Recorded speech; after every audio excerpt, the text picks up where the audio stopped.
आप सबका एक बार फिर से स्वागत है। आज की वीडियो में देखेंगे हम लोग इवोल्यूशनरी एथिक्स और हर्बर्ट स्पेंसर के बारे में, जो इस एथिक्स से जुड़े हुए फेमस थिंकर और फिलोसोफर रहे हैं। इवोल्यूशनरी एथिक्स बेसिकली इवोल्यूशन से इंस्पायर्ड है। इवोल्यूशन में जैसे नेचुरल सिलेक्शन की थियरी थी जो डार्विन ने दी थी, उन्होंने कहा कि जो जिराफ लंबी गर्दन के आज हम देखते हैं वो पहले भी मौजूद थे और छोटी गर्दन के भी मौजूद थे, लेकिन जब पेड़ ऊंचाई पे पहुँचे और छोटी गर्दन वालों को जब खाना नहीं मिला तो वो धीरे धीरे समाप्त हो गए और लंबी गर्दन वाले अपना अस्तित्व बचाने में कामयाब हो गए। यानी कि जो बेहतर है वही अपना अस्तित्व बचा पाएगा। इस थियरी से इंस्पायर्ड होकर एक इवोल्यूशनरी एथिक्स जो है का कॉन्सेप्ट डेवलप हुआ, और इसमें ये कोर प्रिंसिपल या इसका कोर आइडिया इस थियरी से लिंक करता है। जैसे समाज में जो चीज़ें हैं वो इसीलिए हैं क्योंकि वो अपना अस्तित्व बचाने में कामयाब हुई। जैसे हम कोई गलत काम करने के बाद गिल्ट पैदा करते हैं, कोई गलत काम करने से हमें शर्म आती है या दूसरों के प्रति हम सहानुभूति दिखाते हैं, वो इसलिए नहीं दिखाते हैं कि किसी ने किताब में लिख के दे दिया कि हाँ सहानुभूति दिखाओ, किसी ने किताब में लिख के दे दिया कि ये चीज़ गलत है इसलिए तुम गिल्ट पैदा करो। ये थियरी कहती है कि ये चीज़ें इसलिए हैं क्योंकि इनका वजूद अपने आप में उस इवोल्यूशन से कनेक्टेड है। अगर ये बेहतर नहीं होता तो ये समाज से ख़त्म हो जाता। ये ज़रूरी जो है समाज की ज़रूरत थी और इसलिए समाज के हिसाब से हमें एडजस्ट करने में मदद करता है, इसलिए ये अपना अस्तित्व बचाने में कामयाब है। बेसिकली आसान भाषा में अगर कहें तो सर्वाइवल ऑफ द फिटेस्ट, जैसे जानवर जो बेहतर थे वो अपना अस्तित्व बचाने में कामयाब हुए और आज तक ज़िंदा हैं, वैसे ही जो भी वैल्यूज़ हैं, जो भी अच्छी बुरी चीज़ें हैं जो आज तक हमारे समाज में अगर मौजूद हैं, तो इसका मतलब क्या है कि वो समाज के हिसाब से एडजस्ट करते हुए चली आ रही हैं। अगर वो बेहतर नहीं होता तो वो ख़त्म हो जाते अपने आप ही, लेकिन अगर हैं तो इसका मतलब वो समाज के साथ, वातावरण के साथ, एनवायरनमेंट के साथ अपने आप को एडजस्ट कर रहे हैं, और एडजस्ट कर रहे हैं तो इसलिए वो समाज के लिए ज़रूरी है। तो इस कंटेक्स्ट में ये सारा सही और गलत ये अप्रोच आपको बताता है। तो इसको लेके हम पीछे जो है बायोलॉजी में नहीं जाएंगे। डार्विन और लेमार्क की थ्योरी आपने पढ़ी होगी, नहीं भी पढ़ी होगी तो आप कहीं से पढ़ लीजिएगा, ये हम लोग का कॉन्सेप्ट नहीं है। इसमें फेमस फिलोसोफर जो हैं वो हैं आपके हर्बर्ट स्पेंसर। 1820 में इनका जन्म हुआ, 1903 में इनकी डेथ हो गई। इनका फेमस जो काम है वो है द डेटा ऑफ एथिक्स, 1879 में इसको लिखा गया था। और इनकी जो अप्रोच रही, उन्होंने इवोल्यूशन की जो थियरी है उसको मिक्स कर दिया हिडोनिज़म के साथ। और हिडोनिज़म क्या है? जो कहता है कि अपने दुख को कम करो और अपने सुख के पीछे भागने की कोशिश करो, जो सुख है उसको पकड़ने की कोशिश करो। तो ये सब पीछे एक्सप्लेन कर चुके हैं, अगर आपने पीछे की वीडियो नहीं देखी है तो हिडोनिज़म पे आप वीडियो देख लीजिएगा। तो इनकी फ़िलॉसफ़ी क्या कहती है? इनकी फ़िलॉसफ़ी बेसिकली यही कहती है कि ज़िंदगी का मकसद क्या है कि इंसान खुशी के पीछे, मतलब खुशियों को अपना गोल बनाए, हैप्पीनेस को अपना अल्टीमेट गोल बनाए। खुशी ही सब कुछ है और उस खुशी में इंसान क्या करेगा? अपने दुखों को कम करेगा और उन रास्तों को अपनाएगा जो रास्ते उसको खुशियों की तरफ लेकर जाएंगे। अब सवाल ये उठता है कि कैसे आप पता करेंगे कि किस खुशी की तरफ जाना है? एक चरसी को, एक शराबी को शराब और चरस में खुशी मिलती है, एक फ़िलासफ़र को एक किताब में खुशी मिलती है। तो खुशियों का रास्ता अलग अलग हो सकता है, लोगों को अलग अलग चीज़ें खुशियाँ देती हैं। तो कैसे डिसाइड करेंगे कि कौन सी खुशी की तरफ जाना है? तो इसी कंटेक्स्ट में इन्होंने यहाँ पे इवोल्यूशन को मिक्स कर दिया और बोला कि जो चीज़ें हमारे नेचर के साथ एडजस्ट करेंगी वो चीज़ें बेहतर हैं, उस खुशी के पीछे भागो। यहाँ पे इन्होंने हिडोनिज़्म और इवोल्यूशन को मिक्स कर दिया। और हिडोनिज़्म कौन सा? साइकोलॉजिकल हिडोनिज़्म की भी बात की, कहा कि इंसान प्राकृतिक रूप से मतलबी होता है, खुशियों के पीछे भागना चाहता है। और एथिकल हिडोनिज़म की भी बात की कि हाँ, इंसान को ऐसे काम करने चाहिए जो खुशियों की तरफ लेकर जाएं, और वो सारे काम नैतिक हैं जो खुशियों की तरफ लेकर जाएं इंसान को और खुशियाँ प्रोड्यूस करें। इसलिए इंसान को उसी के हिसाब से जज करना चाहिए। तो इस मिक्सचर के हिसाब से अब सवाल एक ये भी उठता है कि कौन सी चीज़ें नेचर के हिसाब से एडजस्ट हो रही हैं।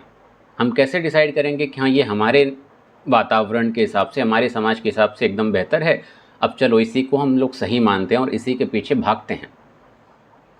जैसे कि एक ऐसा भी समाज हो सकता है जिसमें मान लीजिए कि एक सोसाइटी है, उस पूरी सोसाइटी में सब लोग शराब पीते हैं, तो उनके लिए शराब पीना खुशी की बात है, तो क्या वो उनके पीछे भागें, उस खुशियों के पीछे भागें? या कई ऐसे भी सोसाइटीज़ होती हैं, जैसे मुस्लिम सोसाइटी है, शराब नहीं पीना है तो उसमें पूरी सोसाइटी मान लीजिए शराब नहीं पीती है, तो उनके लिए तो शराब वही बुरी चीज़ हो गई। एक के लिए वही चीज़ खुशी की वजह बन गई, एक के लिए वही चीज़ एक परेशानी का सबब है। तो कैसे डिसाइड होगा कि कौन सा काम अच्छा है, कौन सा काम हमारे एनवायरनमेंट के हिसाब से, हमारी ज़रूरतों के हिसाब से एडजस्ट होगा? तो इसको इन्होंने बेहतर तरीके से एक्सप्लेन किया, जो अभी आगे हम लोग देखेंगे। इनके की कॉन्सेप्ट्स क्या कहते हैं? ज़िंदगी को एक लाइन में इन्होंने समेटा, मतलब पूरी थियोरी दी, हम लोग यहाँ पे एक लाइन में समझेंगे। वो ये कि जो आपकी दिनचर्या है, आपके जो ज़िंदगी जीने का तरीका है, अगर वो आपके नेचर के हिसाब से, जो भी आपका सराउंडिंग है उसके हिसाब से आपकी ज़िंदगी चल रही है, एडजस्टमेंट है, तो आपकी ज़िंदगी का जीने का जो तरीका है वो बेहतर है। अच्छा क्या है, बुरा क्या है, वो भी आपके नेचर के हिसाब से डिसाइड होगा कि अगर नेचर के हिसाब से वो एडजस्टमेंट हो रहा है तो आपका काम सही है, अगर नहीं एडजस्टमेंट हो रहा है तो आपका काम गलत है, उसको नहीं करना चाहिए। एग्जाम्पल के तौर पे सोशल मीडिया आज के टाइम पीरियड में, या आर्टिफिशियल इंटेलिजेंस, अगर अज्यूम करिए कि टेक्नोलॉजी का इस्तेमाल आप बहुत ज़्यादा कर रहे हैं, सोशल मीडिया का इस्तेमाल बहुत ज़्यादा कर रहे हैं, अगर वो सोशल मीडिया आपकी ज़िंदगी में बेहतर तरीके से आपको एडजस्ट करने में मदद कर रहा है, आपको समाज में एडजस्ट करने में मदद कर रहा है, तो इसका मतलब वो सोशल मीडिया बेहतर है।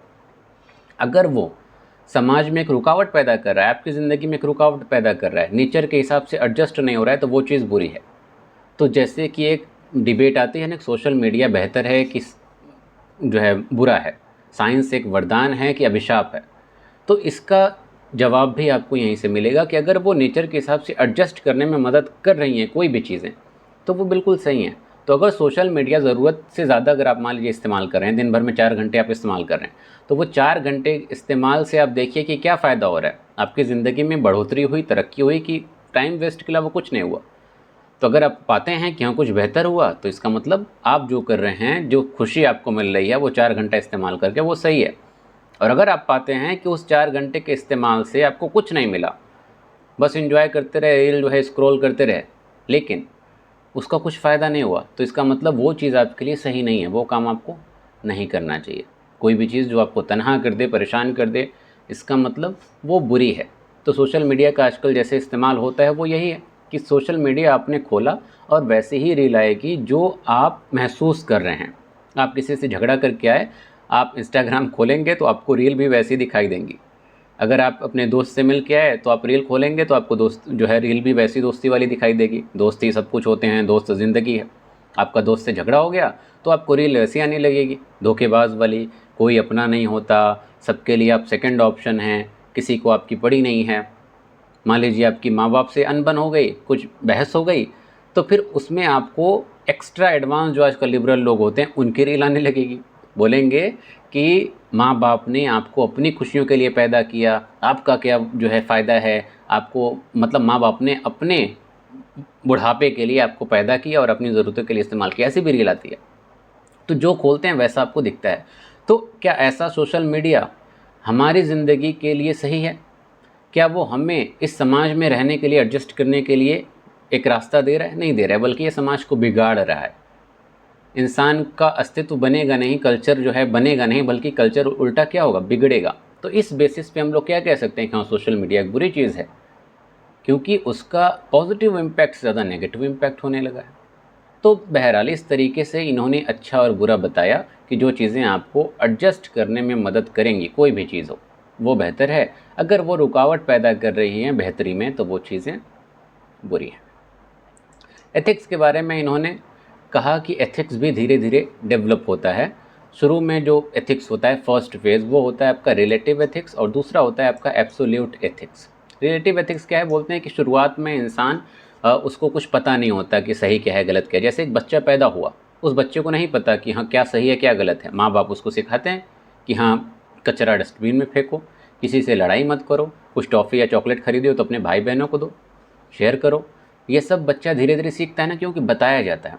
तो इंसान को शुरुआत में कुछ पता नहीं होता, उसको बाहर से कमांड दिए जाते हैं, आदेश दिया जाता है कि तुमको ये करना है, ये नहीं करना है, ये चीज़ सही है, ये चीज़ गलत है। सारी चीज़ें बताई जाती हैं, तो इंसान उसी के हिसाब से अपना काम करता है, अपने रीति रिवाज को फॉलो करता है, अपने कस्टम्स को फॉलो करता है, जो धर्म में, जो परिवार में बातें बताई गई उसको फॉलो करके वो एक बेहतर ज़िंदगी गुजारने की कोशिश करता है। ये रिलेटिव एथिक्स है। लेकिन जब इंसान बड़ा होता है तो उसको अपना भी एक जो है उसका कॉन्शियस माइंड है वो एक्टिव होता है, उसकी चेतना जागती है और वो समझता है नेचुरली कि क्या चीज़ सही है, क्या चीज़ गलत है, क्या बेहतर है, क्या बुरा है, हमको क्या करना चाहिए, क्या नहीं करना चाहिए। तो वो अपने आप को उस नेचर के हिसाब से एडजस्ट करता है और वो चीज़ें उठाता है जो उसको करनी चाहिए। मान लीजिए कोई एक ऐसा इंसान है जो बचपन से जो है नॉनवेज खा रहा है, फैमिली सब जो है मान लीजिए खाते हैं, बढ़िया से उस खाता पीता है, सब करता है, बड़ा हुआ उसको एहसास हुआ कि नहीं नॉनवेज खाने की क्या ज़रूरत है, क्या मतलब फालतू का किसी जानवर को मारना। वो कहता है कि नहीं उनको भी जीने का अधिकार है, वो नॉनवेज खाना छोड़ देता है। वो अपनी चेतना से ये फैसला लेता है क्योंकि वो उसका एथिक्स अब डेवलप्ड हो चुका है पूरी तरीके से, और वो ऐसी चीज़ों को अपना रहा है जो उस नेचर के हिसाब से एडजस्ट करने में मदद कर रही हैं। तो ये हो जाता है आपका एब्सोल्यूट एथिक्स, और इसी हिसाब से इंसान सही और गलत डिसाइड करेगा। तो ये क्या कह रहे हैं बेसिकली कि रिलेटिव एथिक्स से इंसान धीरे धीरे इवॉल्व होगा और वो एब्सोल्यूट एथिक्स को फॉलो करना शुरू करेगा। और वो एब्सोल्यूट एथिक्स कहाँ से आ रहा है? उसके मोरल इवोल्यूशन से। बायोलॉजिकल इवोल्यूशन तो फिजिकली हुआ, यहाँ पे एथिक्स का भी मोरल इवोल्यूशन हुआ कि उसकी जो चेतना थी वो धीरे धीरे जागी, और वो अब सही और गलत का फैसला किसी बाहरी कमांड से नहीं, माता पिता के कहने से नहीं, किसी जो है बाबा के कहने से नहीं, बल्कि वो खुद से समझ पा रहा है कि हाँ ये चीज़ गलत है, ये चीज़ सही है। तो यहाँ से यहाँ तक की यात्रा ही उस खुशी की तरफ लेके जाएगी जो आपका इवोल्यूशनरी एथिक्स कह रहा है। दूसरी चीज़, जस्टिस के बारे में इन्होंने क्या कहा? इन्होंने जस्टिस को लेके बढ़िया बातें की, लेकिन कुछ चीज़ों में थोड़ा सा यहाँ पे इनका एक आलोचना बनती है। बढ़िया बात क्या थी? इन्होंने कहा कि सबको बराबर अधिकार मिलना चाहिए, सब बराबर हैं, जितने भी रिसोर्सेज हैं समाज में, जो भी चीज़ें हैं, सब पे सबका बराबर अधिकार है। गरीब को भी मिलना चाहिए, अमीर को भी मिलना चाहिए। गरीब ज़्यादा परेशान है तो उसको थोड़ा ज़्यादा मिल जाना चाहिए क्योंकि उसकी ज़रूरत है। तो डिस्ट्रीब्यूटिव जस्टिस की बेसिकली इन्होंने बात की। लेकिन एक चीज़ की इन्होंने मुखालफत की कि एडिशनल कोई भी प्रिविलेज नहीं मिलना चाहिए, जैसे कि रिजर्वेशन एक एडिशनल प्रिविलेज है, वो नहीं मिलना चाहिए, या कास्ट के बेसिस पे रिजर्वेशन नहीं मिलना चाहिए। इस तरीके की चीज़ों को इन्होंने कहा कि ये चीज़ गलत है, ऐसा नहीं होना चाहिए। लेकिन इसका ये मतलब भी नहीं है कि हाँ जो गरीब हैं या दबे कुचले जिनको समाज मानता है उसको हम लोग मदद नहीं करेंगे।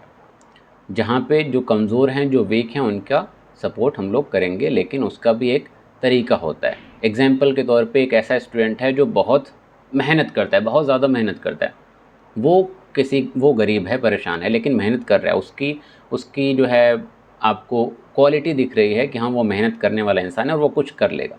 तो ऐसे लोग को आप स्कॉलरशिप दे दीजिए। स्कॉलरशिप बस इसलिए मत दीजिए कि हाँ ये ओबीसी का है या एससी का है या एसटी का है, ये लाइन उन्होंने नहीं बोली, एग्जाम्पल दे रहे हैं। तो सिर्फ कास्ट या इस तरीके से एक सिंगल बैकग्राउंड देख के मदद नहीं करिए, या सिर्फ ये भी मत देखिए कि हाँ चलो गरीब है स्कॉलरशिप दे देते हैं, क्या पता वो स्कॉलरशिप लेके जाके शराब पीने लग गया। तो आपको पहचानना है कि हाँ वो इंसान को सच में ज़रूरत है कि नहीं और वो उसका सही इस्तेमाल करेगा कि नहीं। इस तरीके के प्रिविलेज की बात की, ना कि कास्ट और बैकग्राउंड के बेसिस पे प्रिविलेज दिया जाना चाहिए।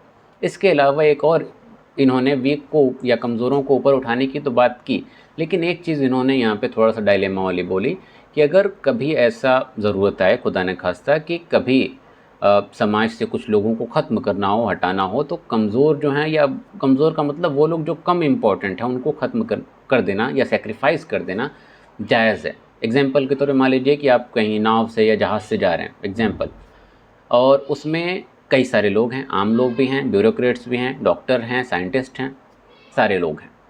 तो उसमें ऐसी स्थिति आ जाए, मान लीजिए कि कुछ ही लोग की जान बचेगी, तो हमें तरजीह देनी चाहिए, इंपॉर्टेंस देनी चाहिए डॉक्टर्स को, साइंटिस्ट को, टीचर्स को। आम लोगों को अगर मरना पड़े, जो है शहादत देनी पड़े, तो वहाँ पे आम लोग को मार देना चाहिए, मतलब उन्हें मरने देना चाहिए। डॉक्टर वगैरह को ज़्यादा इंपॉर्टेंस देनी चाहिए, क्योंकि वो बच के आएंगे तो फिर आगे और भी बेहतर लोग पैदा होंगे। अगर वही नहीं रहेंगे तो समाज कहाँ से बनेगा। तो इस तरीके की इन्होंने बात की, जो अपने आप में थोड़ा सा एक आलोचनात्मक बात है। दूसरी चीज़ इन्होंने सेल्फिशनेस और एल्ट्रुइज़म की बात की। अब ये बात उसी से कनेक्ट करिए कि अगर हम डॉक्टर को बचा रहे हैं, साइंटिस्ट को बचा रहे हैं, बाकी को मार दे रहे हैं, तो ये कहीं ना कहीं स्वार्थ भी दिखता है। तो क्या वो सारे स्वार्थी हो गए? तो क्या मतलब ऐसा हम कह सकते हैं कि हाँ वो मतलबी हैं, अपनी जान बचा दी, दूसरे को मार दिए, सबको बराबर जो है मौका मिलना चाहिए था। बट वहाँ तो डायलेमा वाली बात है कि ऑप्शन है, अगर करना पड़े तो, ये नहीं कह रहे कब को ख़त्म कर दो, करना पड़े की बात है। तो सेल्फिशनेस का एक सवाल उठता है कि इंसान स्वार्थी है कि क्या है। तो इसको लेके भी इन्होंने एक्सप्लेन किया है कि स्वार्थ या स्वार्थी होना, सेल्फिशनेस और एल्ट्रुइज़म, दोनों में रिलेशन क्या है। एक इंसान जो खुशी खुशी सारी चीज़ें कर रहा है, एक डॉक्टर जो खुशी खुशी लोगों की मदद कर रहा है, और एक डॉक्टर जो पैसा लेकर लोगों की मदद कर रहा है। तो क्या पैसा लेकर अगर वो मदद कर रहा है तो वो मतलबी हो गया, और बिन फोकट में इलाज करे तो क्या हो गया, वो एल्ट्रिस्टिक हो गया?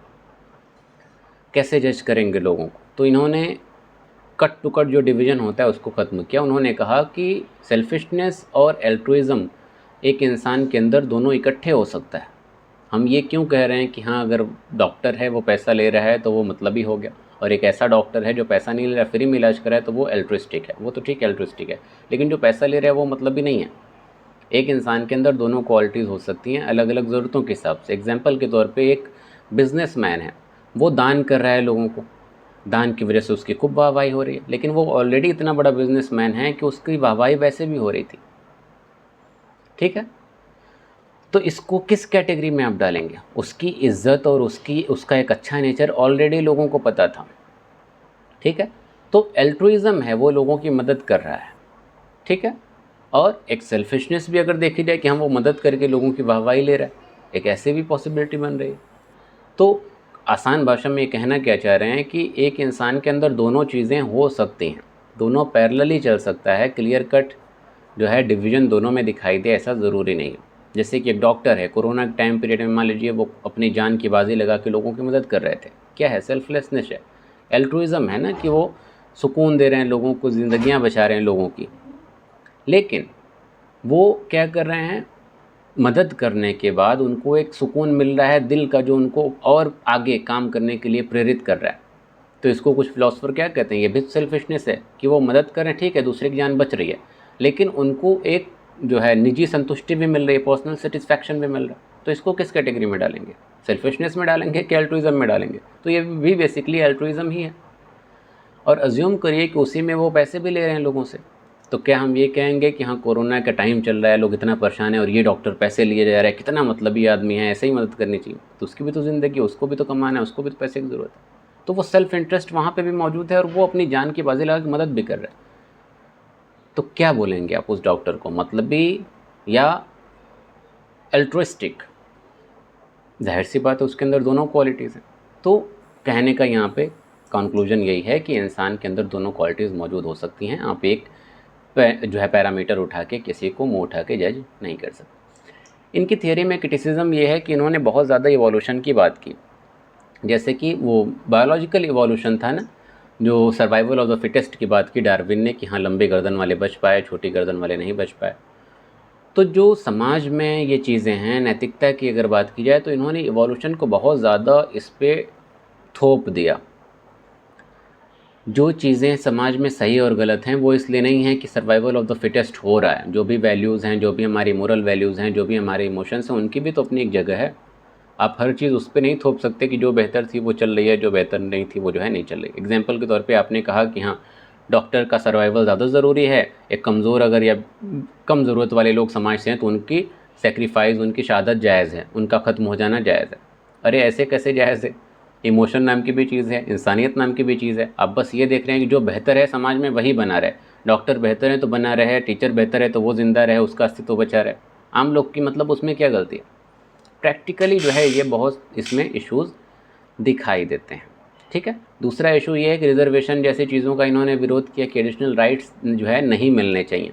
बट एडिशनल अगर राइट हम लोग नहीं देंगे तो फिर वो लोग जो समाज में दबे कुचले हैं उनको कैसे ऊपर उठाएंगे? ठीक है, तो इसलिए भी चीज़ें ज़रूरी हैं। तो उम्मीद करते हैं चीज़ें पसंद आई होंगी। मॉडर्न टाइम में रिलेवेंस अगर आप देखें तो जाहिर सी बात है, जैसे सोशल मीडिया के एग्जांपल दिए, या जो भी चीज़ें इंसान ज़िंदगी में कर रहा है वो इस हिसाब से कम देख सकता है कि वो उसके काम एडजस्ट हो रहे हैं नेचर के साथ कि नहीं। एग्जांपल के तौर पे अगर वो एसी का इस्तेमाल बहुत ज़्यादा कर रहा है तो सोचे कि हाँ, इसके इस्तेमाल से क्या नेचर को फ़ायदा हो रहा है, नेचर के साथ एडजस्टेड काम हम कर रहे हैं। अगर नहीं कर रहे हैं तो इंसान उस पर कंट्रोल करने की कोशिश करे। इसके अलावा कैपिटलिज्म और सोशलिज्म की जो डिबेट होती है, कैपिटलिज्म क्या है? पैसे के पीछे भाग रहा है। सोशलिज्म क्या है? समाज को बराबरी का अधिकार देने की बात कर रहा है कि सब बराबर हैं, सबको मिल बांट के खाना है। तो इन्होंने बेसिकली मेरिट बेस्ड सक्सेस की बात की, मेरिट बेस्ड सिस्टम की बात की, कि जो बेहतर है उसको ही फ़ायदा मिलना चाहिए, अलग से अधिकार देने की ज़रूरत नहीं है। तो ये कैपिटलिज्म और सोशलिज्म के बीच की बात करता है कि हाँ, जो कमज़ोर हैं, जिनकी इच्छा है कुछ करने की, उनकी मदद करो। जो कमज़ोर हैं, जिनके इच्छा कुछ नहीं है, बस गरीब हैं, उस बेसिस पे उनको एक्स्ट्रा फ़ायदा मत दो। तो जो बेहतर है उनको उठाने की बात हो रही है।